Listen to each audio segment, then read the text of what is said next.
2021 की साकार मुरली से होमवर्क। आज बाबा को सतगुरु के संबंध से याद करेंगे। आज हमारा सतगुरु दुख हरता सुख करता, हमें दुखों से लिबरेट करने के लिए बेफिक्र बादशाह और निश्चिंत भव का वरदान दे रहे हैं। आज सारा दिन अभ्यास करेंगे।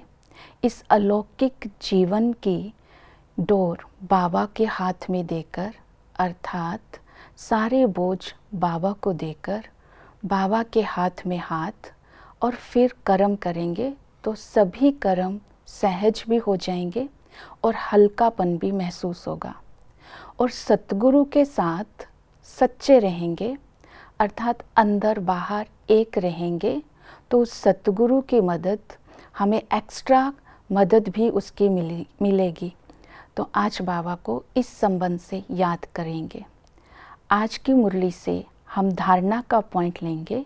ज्ञान सागर आकर हमें ज्ञान सुनाते हैं सद्गति देने के लिए।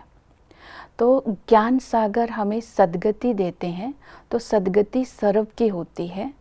जब आत्मा 5 विकारों से मुक्त हो जाती है तो उसको सद्गति कहते हैं। तो अभी हमें देह अभिमान को छोड़ना होगा और आत्मा को निर्विकारी बनाना होगा।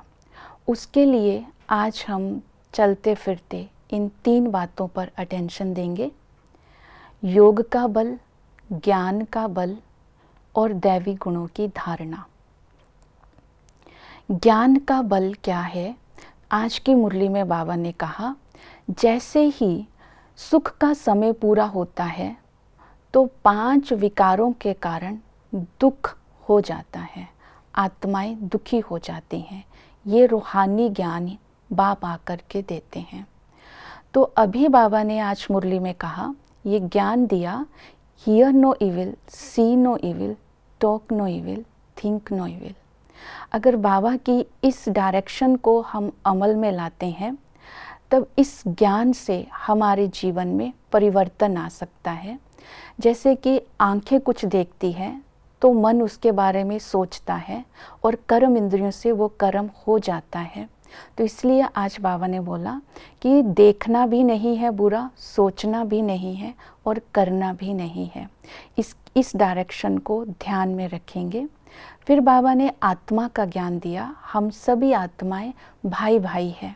अगर इसका बार बार अभ्यास करेंगे तो विकारी दृष्टि और वृत्ति स्वतः ही परिवर्तन हो जाती है। सृष्टि का ज्ञान, आत्मा का ज्ञान, ये ज्ञान आत्मा के जीवन में परिवर्तन लाता है। दूसरा, बाबा ने योग बल जमा करने के लिए कहा। बाबा ने कहा, तुम्हारे सिर पर पापों का बोझ है, ये अंतिम जन्म है। अभी तुम्हें एक बाप की याद से पापों को भस्म करना है। तो योग का बल जमा होगा, इसके लिए निरंतर याद चाहिए। तो निरंतर याद के लिए आज बाबा ने कहा, चलते फिरते मेरी याद में रहो। जैसे ही हम निरंतर याद में रहेंगे तो योग का बल जमा होता रहेगा और निरंतर योगी बनने से विकर्म विनाश होंगे।